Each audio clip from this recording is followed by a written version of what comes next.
Vamos dar início à aula do nosso curso de número 21, dedicado ao assunto frequências de acesso diferenciadas.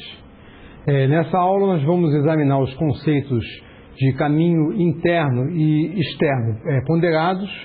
Vamos estudar o cálculo do custo de uma árvore binária de busca em que as frequências dos nós são diferenciadas e, finalmente, vamos estudar princípios de programação dinâmica e aplicá-los na construção de uma árvore binária de busca ótima. Bem, vamos iniciar a aula com uma ligeira recordação. Recordação do que seja a árvore binária de busca, ou mais precisamente, comprimento de caminho interno e comprimento de caminho externo de uma árvore binária de busca. Bem, suponha que nós tenhamos uma árvore binária de busca T, a notação I de T corresponde ao comprimento de caminho interno de T, ou seja, ao somatório dos níveis de todos os nós internos da árvore. A notação E de T corresponde ao comprimento de caminho externo da árvore, ou seja, se nós localizarmos nessa árvore os nós quadrados, lembrando que os nós quadrados são os nós externos, cada nó quadrado corresponderá no somatório a uma parcela, cada nó externo contribuirá com uma parcela igual ao nível de seu pai menos 1. Então, a esse somatório, em que cada nó contribui com uma das parcelas no somatório, nós damos o nome de comprimento de caminho externo da árvore. Bem, nessa tela há um desenho de uma árvore para que nós nos recordemos mais precisamente desses conceitos. Temos o nó interno, que são os nós redondos. Então, o valor I de T é igual ao somatório dos valores L índice I, onde I é o nível de cada nó interno da árvore. E o I, no caso, vai variar desde 1 até N, porque nós supomos que nós tenhamos N nós. O valor E de T é o que corresponde ao comprimento de caminho externo, e no caso, nessa árvore, os nós externos correspondem aos nós quadrados, é igual ao somatório dos valores L' de I menos 1, onde o L' de I é o nível do nó pai do nó quadrado correspondente. Nesse caso, o I varia desde 0 até N, porque nós temos exatamente N mais 1 nós externos. Bem, antes de prosseguir, vamos ver uma relação útil entre I de T e E de T. Os valores de I de T e E de T não são independentes. Há uma relação simples e estreita entre eles. Simplesmente o valor E de T é igual ao valor I de T mais N, ou seja, o comprimento de caminho externo igual ao comprimento de caminho interno mais N. Uma prova ligeira, rápida disso aqui, essa prova pode ser feita por indução. Para N igual a 1 vale, porque para N igual a 1 nós temos o quê? Nós temos uma árvore em que não há nenhum, em que nós temos exatamente um nó interno. Se temos um nó interno, temos dois nós externos, os filhos deles. Temos uma raiz e mais nada. Então essa raiz, os filhos seriam, digamos, corresponderiam sub-árvores vazias. Então nós temos dois nós externos. Então, no caso, eu vou ter o quê? O comprimento de caminho interno é igual a 1. E o comprimento de caminho externo é 1 mais 1, 2. Então, vale. N igual a 1. Ou seja, E de T igual a I de T mais N. Se aplica para N igual a 1. Bom, quando N é maior do que 1, no caso, estamos numa prova de indução, vamos aplicar a hipótese de indução. Ou seja, vamos, então, supor que esse resultado seja verdadeiro para todas as árvores que possuam menos do que N nós. Bem, então é uma hipótese de indução. Qualquer árvore que tem menos do que N nós vale o quê? E de T igual a I de T mais o número de nós da árvore. Bem, agora considere a nossa árvore com N nós. O que nós vamos fazer? Nós vamos, dessa árvore, nós vamos remover um dos nós internos da árvore, V, e seus dois filhos. Ou seja, toda árvore tem necessariamente um nó interno em que ambos os filhos desse nó interno são nós externos. Porque se eu retirar todos os nós quadrados, eu fico uma árvore, e essa árvore necessariamente tem pelo menos uma folha. A árvore só dos nós redondos. Então, se ela tem necessariamente uma folha, essa folha, ambos os filhos dela serão o quê? Serão nós quadrados. Muito bem, eu retiro esse nó. Quando eu retirar esse nó, eu tenho o quê? Menos do que N nós internos. Então, vale a relação. Se vale a relação, eu posso aplicar, então, a hipótese de indução para ela. Aplicando a hipótese de indução, eu vou ter o quê? Eu vou ter E de T' é igual a I de T' mais N menos 1, onde T', no caso, é minha árvore, obtida a partir da árvore T, pela remoção do nó interno V e seus dois filhos, que são nós externos. Bem, representando agora por L índice V, o nível de V na árvore P, eu tenho que I de T' é igual a I de T menos L índice V. Por outro lado, eu sei que E de T' é igual a E de T menos L índice V menos 1. Portanto, considerando agora 1, 2 e 3 em conjunto, eu chego ao resultado que E de T é igual a I de T mais N. Bem, agora vamos introduzir a ideia de frequências de acesso. Bom, por que frequências de acesso? Até agora, quando nós estávamos, digamos, avaliando a qualidade de uma árvore binária de busca, nós estávamos avaliando a qualidade de que maneira? Estudando o custo dela. E o custo era igual a quê? Lembra? É igual ao comprimento de caminho interno mais o comprimento de caminho externo. Bem, porém, nessa suposição, eu estava supondo que cada nó interno ia ser acessado uma vez.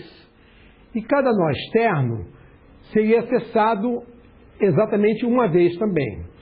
Bem, esse mesmo resultado valeria se, em vez de uma vez, cada um deles fosse acessado exatamente K vezes, desde que fosse o mesmo valor K para todos os nós internos e externos. Bem, agora eu pergunto, essa hipótese, essa suposição, do ponto de vista prático, é realista? A resposta, evidentemente, é não. Por exemplo, se a minha árvore de busca corresponder, digamos, ao cadastro de clientes de uma certa empresa, digamos, de uma certa loja. Eu tenho uma loja com diversas filiais e tenho uma loja enorme, digamos, tem milhares de clientes e eu tenho um cadastro que formam os clientes dessa loja. E cada vez que algum cliente, digamos, efetua uma compra ou, digamos, o pagamento de um crediário de uma compra efetuada antes, eu tenho que, digamos, acessar o cadastro desse cliente, ou seja, acessar o nó desse cliente, o nó correspondente a esse cliente da minha árvore, para colocar essa informação, pagou mais uma mensalidade, comprou mais uma coisa e assim por diante. Acontece que existem clientes que foram à loja uma vez só e nunca mais voltaram. E há outros clientes que compram, mensalmente ou semanalmente. Então, o número de acessos que eu efetuo para cada nó depende, digamos, da frequência com que esses clientes efetuam compras nessa minha rede de lojas. E isso daqui, obviamente, varia muito. Então, qual seria, digamos, um modelo matemático mais realista? Esse modelo seria o seguinte: eu atribuiria uma frequência, nesse caso, conhecida, para cada chave da minha árvore. Ou seja, cada chave da minha árvore, cada chave, digamos, SI, eu vou dizer que ela vai ser acessada FI vezes. A frequência dela é FI. Da mesma maneira, cada nó quadrado, RI, eu vou atribuir uma frequência, ou seja, o número de vezes em que eu tento acessar alguma chave não existente realizada naquele intervalo lá, porque os R's correspondem a intervalos. Então, a cada nó interno vai corresponder, cada nó interno SI vai corresponder a uma frequência FI. E a cada nó externo, RI, vai corresponder a uma frequência F índice I linha. Esse vai ser o modelo que nós utilizaremos. Obviamente complicou um pouquinho, mas digamos, se trata de uma estrutura de dados extremamente importante, eu creio que nós temos que enfrentar essa complicação.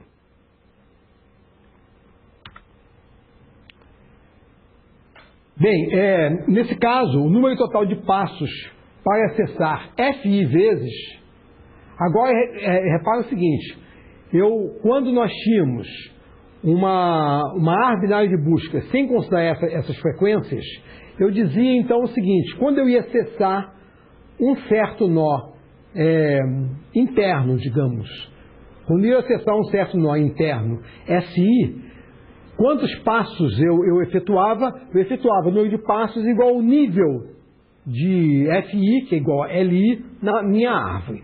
Quando eu tenho frequência agora, eu tenho uma frequência FI associada a ele, e eu vou então executar isso FI vezes. Então esse valor passa a ser igual aqui, ao valor FI vezes LI. Então o valor, o somatório FI vezes LI para todos os nós I da árvore, ou seja, desde I igual a 1 até I igual a N, vai receber agora o nome de comprimento de caminho interno ponderado. Ponderado porque eu tenho aquele FI lá que faz a minha ponderação. E esse valor agora nós vamos denotá-lo por I índice P de T. Como exemplo, nós temos essa árvore com 6 nós e em cima nós temos os valores de I, de 1 até 6, e na linha embaixo dessa tabelinha nós temos o valor F com as frequências de acesso, significando o seguinte, olha, o nó 1 vai ser acessado 2 vezes, o nó 2 vai ser acessado 5 vezes, o nó 3 vai ser acessado 0 vezes e assim por diante. Bem, nesse caso então, qual é o valor I índice P de T? É igual ao seguinte, reparem, o nó S1 corresponde à primeira parcela dessa soma. Onde se localiza o nó S1? O nó S1 se localiza no nível 2. Qual é a frequência dele? A frequência dele é igual a 2. Então vai ser o produto FI-LI. Então é igual ao produto 2 vezes 2. Então é a primeira parcela. A segunda parcela vai corresponder ao nó S2. Aonde se localiza o nó S2? O nó S2, digo isso mesmo, onde se localiza ele? Se localiza no nível 3 da árvore. Qual é a frequência de acesso dele? É igual a 5. Então vai corresponder ao produto 5 vezes 3. E assim por diante. Esse somatório, então, me dá esse valor. Bem, vamos agora examinar isso com mais detalhe um pouquinho. Seja S igual a S1, Sn, o conjunto de chaves. De novo, R0 de Rn serão os intervalos ou ausências de chaves, os nós quadrados. T é a árvore binária de busca para S. F'I é a frequência de acesso ao nó RI.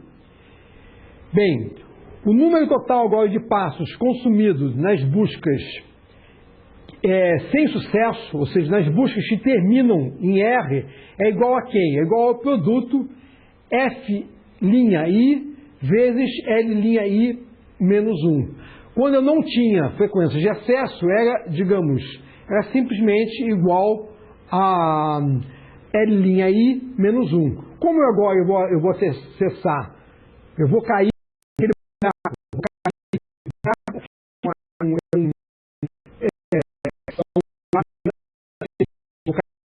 vazia que eu correspondente ao meu nó quadrado RI, como eu vou cair ali, digamos, L''I é F'I vezes, então isso vai corresponder ao produto, a contribuição do nó quadrado RI vai corresponder ao produto F'I vezes L''I menos 1. Bem, essa figura ilustra o que nós acabamos de falar.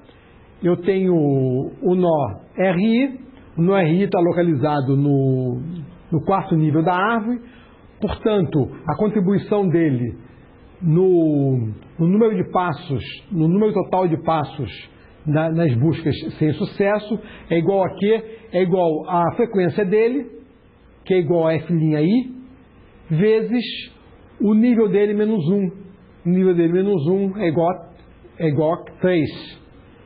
Porque ele está no quarto nível.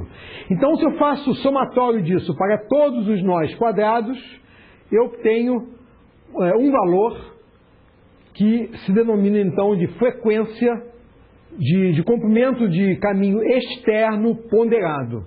Em vez de simplesmente comprimento de caminho externo ponderado, porque estão ponderadas, os valores todos estão ponderados pelas frequências F'I. Temos um exemplo, nós temos aqui os valores de I desde 0 até 6, porque nós temos 5 chaves de 1 até 6, então essas 5 chaves correspondem a 6 valores de nós quadrados, desde R0 até R6, e as frequências F'I estão ilustradas na linha de baixo dessa tabela.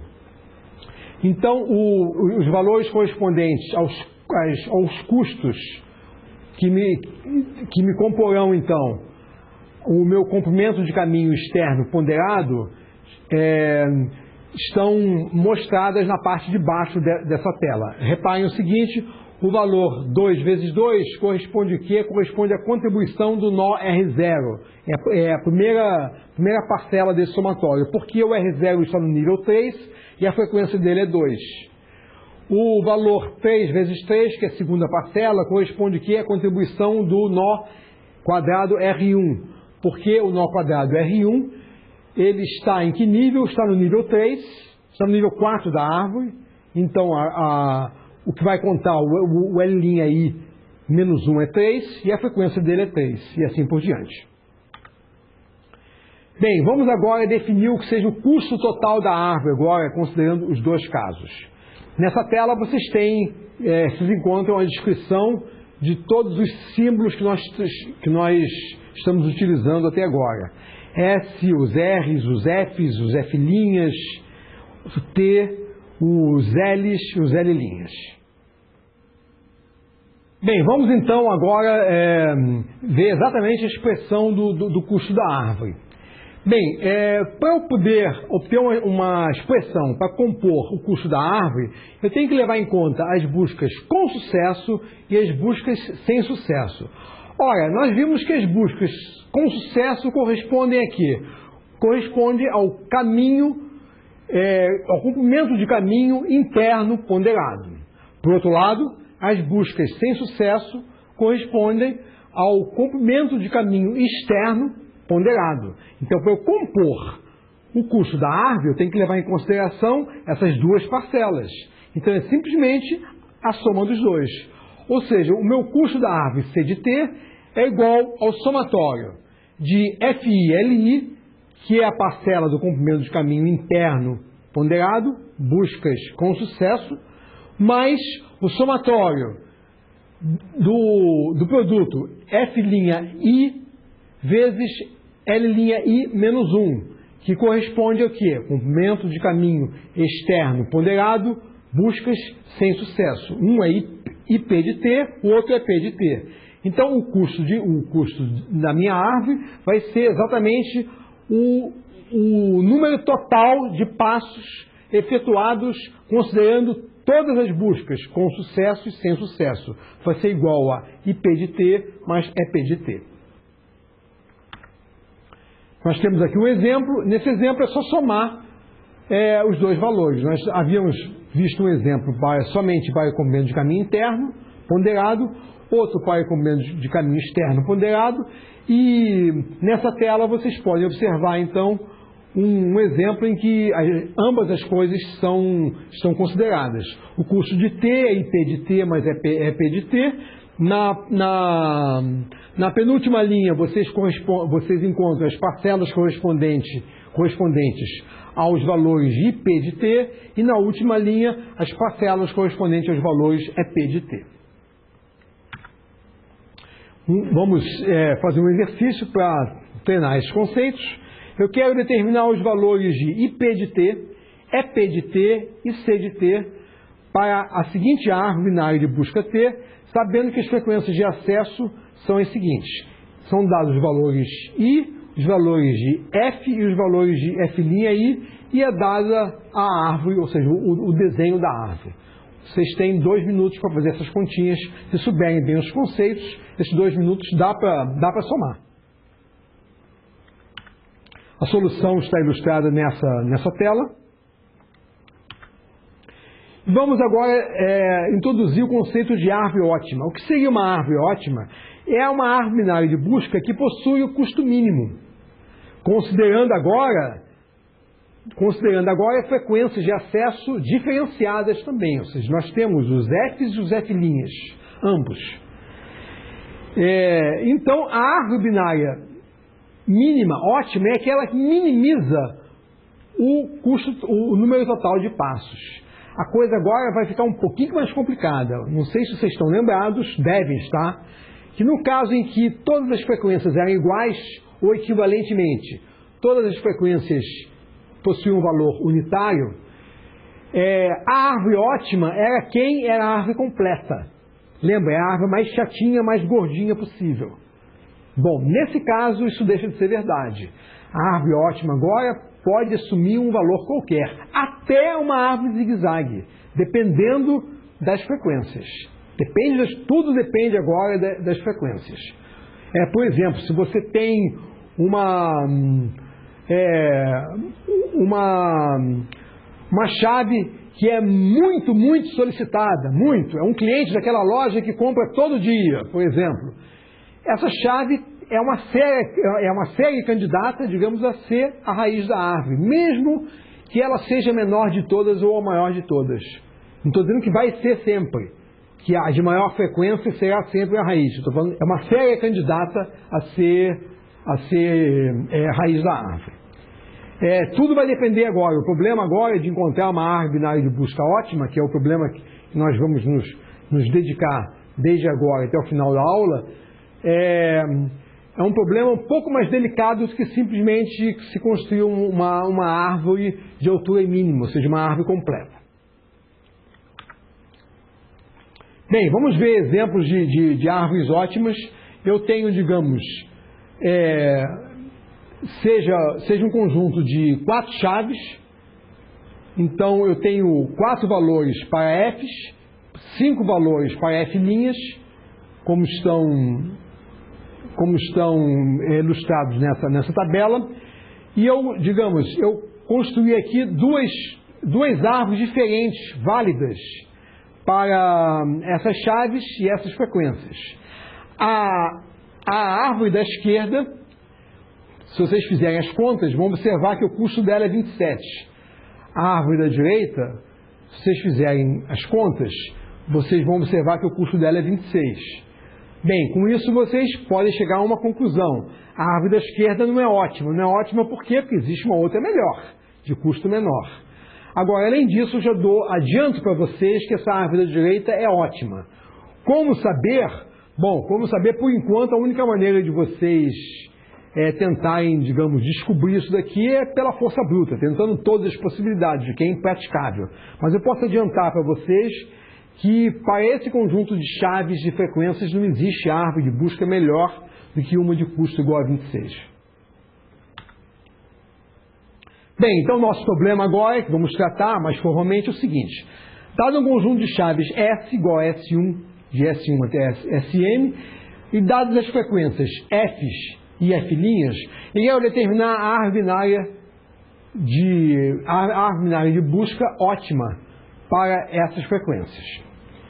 Bem, para resolver esse problema,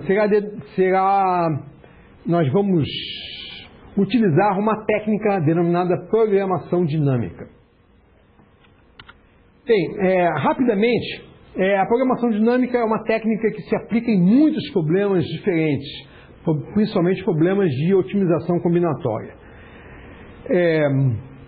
Eu vou dar uma pincelada sobre a ideia da técnica. Repare o seguinte, suponha que você queira resolver um problema que eu vou chamar de P. Bom, inicialmente, para que esse problema possa ser resolvido mediante essa técnica, eu tenho que ser capaz de decompor esse problema em subproblemas. O que é decompor esse problema em subproblemas? Significa o seguinte, significa você partir esse problema em problemas outros, porém que sejam de mesma natureza que o problema dado, porém se apliquem a um conjunto de dados menor. Então, essa decomposição, esses outros subproblemas, os problemas assim obtidos, os problemas menores, recebem a denominação então de subproblemas. Bom, o método vai utilizar uma tabela. E a ideia é o seguinte, eu resolver o problema através da resolução desses subproblemas. E eu, ao invés de, se eu tenho um problema, resolver o problema diretamente, o que eu faço é o seguinte, eu quebro esse problema em subproblemas menores. Aí eu digo o seguinte, agora eu vou resolver esses subproblemas menores. Tá, para cada um deles. Então, aí eu vou resolver um subproblema menor. Eu pego, como é que eu resolvo? Quebro ele em pedacinhos também.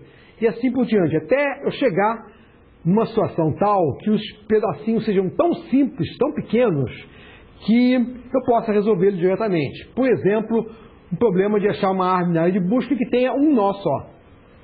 Quando tem um nó só, uma chave só, a solução é única, não há nenhuma dificuldade. Esse aqui que seria, digamos, o problema menor de todos.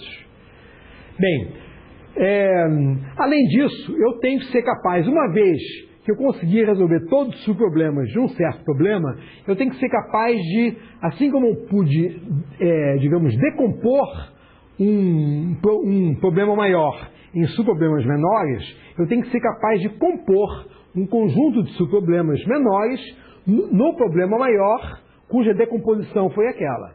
Isso aqui vai depender, como fazer isso, vai depender de cada problema, especificamente de cada problema. Estou falando em linhas gerais. Tem o que pode acontecer é que como você vai decompor muitas vezes um problema em subproblemas menores, assim por diante, um mesmo problema pode ter aparecido diversas vezes ao longo do processo. Então, a programação dinâmica, ela se caracteriza pelo seguinte, você utiliza uma tabela e cada vez que um subproblema for aparecer para ser resolvido, ao invés de você partir para tentar resolver, quebrar ele de novo, assim por diante, o que você vai fazer? Antes de fazer qualquer coisa, você vai consultar a tabela. Se esse problema já apareceu, para saber se o problema apareceu antes ou não. Se ele não apareceu, então você decompõe, não sei o quê, vai à luta para tentar resolver ele, e uma vez resolvido, você coloca o valor da sua solução na tabela. Significa que a partir da segunda vez que ele aparecer para ser resolvido, ao invés de você decompor e tentar resolvê-lo de novo, você simplesmente olhando a tabela, você verifica que ele já apareceu, você simplesmente pega o resultado e dá a resposta imediata. Essa ideia se aplica a esse problema, ao nosso problema que nós vamos considerar agora, de encontrar a árvore binária de busca ótima, e se aplica a diversos outros. É uma técnica importante e o nome que ela recebe, o nome técnico dela, é programação dinâmica. Essa transparência contém mais ou menos a explicação do que eu mencionei. E vamos então ver como isso pode ser aplicado para o problema, especificamente o problema de busca. Então, novamente, seja T a árvore binária de busca ótima para um conjunto de chaves S1 e Sn, e seja SK a raiz de T. Bem, eu vou chamar de... Então, a minha árvore binária ótima tem como raiz SK. Eu vou chamar de T' subárvore esquerda de SK e de T' a subárvore direita de SK. Bem, por definição de árvore binária de busca, todo mundo que está à esquerda de um nó tem que ser menor que ele. Todo mundo que está à direita de um nó tem que ser maior do que ele. Portanto, a minha árvore T' se compõe de quem? Das chaves entre S1 e SK-1. E a minha árvore T2' se compõe de quê? Das chaves entre SK mais 1 e Sn. Portanto, as minhas árvores T' e T2' são árvores binárias de buscas, uma para as chaves entre S1 e SK-1 e a outra para as chaves SK mais 1 até Sn. Bem, o primeiro lema que eu preciso para isso, para resolver esse problema, é o seguinte, que subárvores de uma árvore ótima são ótimas, ou seja, qualquer subárvore de uma árvore ótima é ótima. O que eu estou dizendo é que se eu tenho uma árvore ótima, se eu pegar agora um nó qualquer e olhar a subárvore de raiz naquele nó, a subárvore restrita, aquelas chaves que compõem essa minha subárvore, tem que ser uma árvore ótima.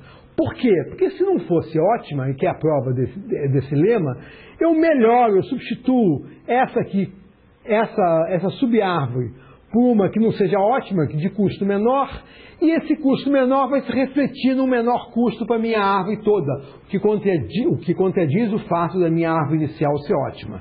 Então, esse resultado é verdadeiro e é muito importante porque o método que nós veremos se baseia exatamente nele. Portanto, quando for aplicá-lo, as minhas subárvores T' e T2', que são as subárvores da árvore de raiz SK, são subárvores ótimas também. Se são subárvores ótimas também, eu posso aplicar o método para eles recursivamente, que é o que nos interessa.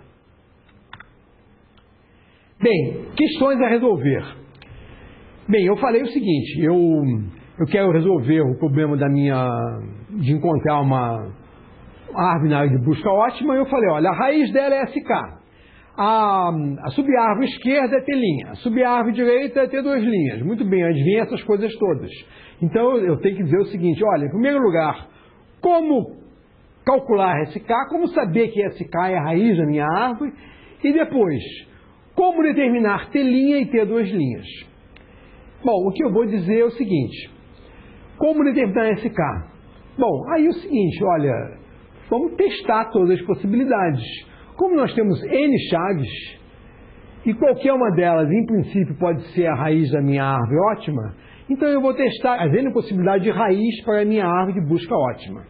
Muito bem, respondida a primeira pergunta. Talvez não tenham ficado muito satisfeitos, porque, enfim, eu falei, olha, como resolver, testa as possibilidades. Só que as possibilidades aqui não são muitas, N, não é nenhum número exponencial, são N. Bem, e a segunda pergunta, como calcular T' e como calcular T2'?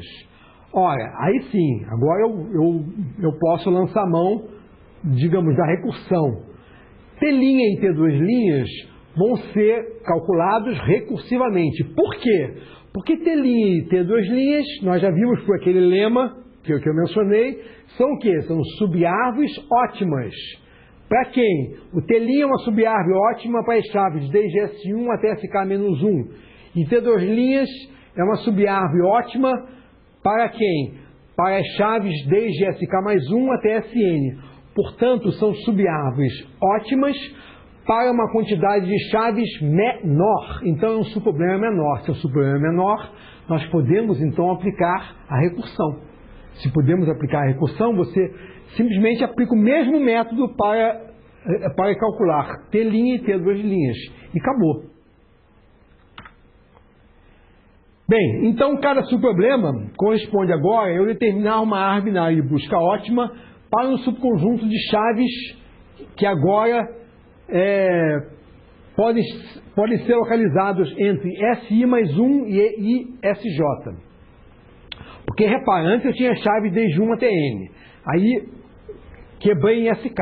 Aí eu fiquei desde 1 até SK menos 1. E desde SK mais 1 até SN. Olha, quando eu for resolver o problema recursivo para encontrar a subárvore ótima telinha, as chaves agora vão ser desde S1 até quem? SK menos 1. E aí eu escolheria uma raiz e eu teria um outro intervalo consecutivo, né, de raízes, de chaves, digo, para examinar. Então, de um modo geral, que eu estou falando, é que vou resolver o problema de encontrar, eu vou fixar dois valores entre I e J, e o problema que eu quero agora é encontrar a subárvore ótima entre as raízes, entre as chaves, que vão desde SI mais 1 até SJ. Ou seja, o meu problema correspondente ao custo desde I até J corresponderá a eu encontrar a árvore ótima para as chaves desde SI mais 1 até SJ. Esse I mais 1 que tem aí, ele vai ser útil devido à manipulação dos índices na nossa recursão. Vamos ver isso em seguida.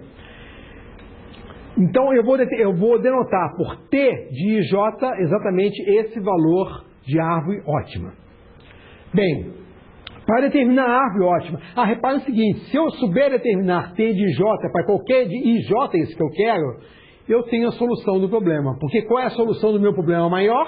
No meu problema inicial, como eu tenho a chave desde S1 até SN, a solução é quem? É T de 0 até N. E T de 0 até N vai ser exatamente a árvore que eu quero para as chaves desde S1 até SN. Bem, então, para determinar a árvore ótima T de J, o que eu vou fazer é construir a árvore ótima para as chaves que vão desde SI mais 1 até SJ, supondo que a raiz da árvore seja SK, onde K é qualquer chave, qualquer valor entre I mais 1 e J. Bem, e a árvore ótima vai ser quem? Vai ser de menor custo entre elas. Eu estou agora colocando com maior detalhe o que eu falei anteriormente. Ou seja, como eu não sei qual é a chave que me conduz à melhor árvore, essa chave sendo raiz, ou seja, como eu não sei que chave colocar na raiz, eu tento para todas as possibilidades possíveis. E daí eu escolho a menor. É isso. Bem, resta então agora encontrar uma relação entre os custos de uma árvore e os custos da subárvore. Ou seja, agora eu quero compor. Uma vez que eu sei, digamos, como achar a árvore T' e a árvore T2', qual vai ser o custo da minha árvore T em função de T' e T2'? Vamos ver em seguida. Então, para isso eu tenho esses subproblemas. T de J, de novo, é a árvore ótima correspondente ao subconjunto de chaves desde SI mais 1 até SJ. Então, vamos ver a relação que eu necessito. Para obter a expressão dessa relação, vamos introduzir uma outra notação. Então, eu vou denominar F índice J ao somatório das frequências FK, onde K varia de I mais 1 até J, e as frequências F' de K, onde o K agora varia desde I até J. Então, é a soma das frequências correspondentes aos nós internos que estão presentes nas chaves desde SI mais 1 até J, mais as frequências dos nós externos que estão presentes nos nós quadrados, né, dessa árvore. Bem, esse lema, eu tenho um lema a seguir que diz o seguinte: a árvore ótima é dada exatamente por essa expressão que se segue. A expressão é que o custo T de IJ, ou seja, o custo ótimo da árvore correspondente às frequências, correspondente às chaves desde I mais 1 até J, que é T de IJ, é igual ao custo da árvore do T desde I até K menos 1, ou seja, da árvore correspondente às chaves desde I mais 1 até K menos 1, mais o custo da árvore T de KJ, ou seja, que contém as chaves desde K mais 1 até J, mais esse FIJ. E a prova desse fato se baseia no seguinte: quando eu estou compondo, fazendo a composição, pegando aquele T' e T2', que são as subárvores da raiz da minha árvore maior. Bom, muito bem. Cada nó que está presente em T', se eu observar o nível dele em T' e o nível dele em T, o nível dele em T' é uma unidade menor. É uma unidade menor. Porque quando eu coloco um nível acima dele, quando eu faço o T' ser, digamos, filho da raiz, quando eu faço a minha árvore T' ser uma subárvore da minha raiz, tudo se passa como eu tivesse puxado ela para baixo, digamos, toda, um nível. No caso, uma unidade. Então, por isso, cada nó interno vai agora contribuir para a árvore maior com uma parcela igual à sua frequência. E cada nó externo vai contribuir com uma parcela igual à sua frequência também. A hora que eu faço o somatório todo, vai aparecer então aquele termo F de J do lado direito. Bem, com isso daqui nós temos o nosso exercício final, que seria determinar a árvore ótima para o conjunto de chaves, desde S1 até Sn, onde Si é menor que Si mais 1, como sempre, obedecendo a seguinte condição: o meu Fi é exatamente igual a 2 vezes Fi menos 1, para todo I, que vai desde 2, digamos, até N. O I tem que ser maior do que 1 e menor ou igual que N. E sabendo que todos os valores linhas, ou seja, todos os valores das frequências dos nós quadrados, F' I, são todos iguais a zero. Eu sugiro que vocês façam esse exercício, e ao fazer esse exercício nós damos por encerrada a aula 21, onde examinamos o conceito de árvores binárias de busca com frequências de acesso diferenciadas. Obrigado.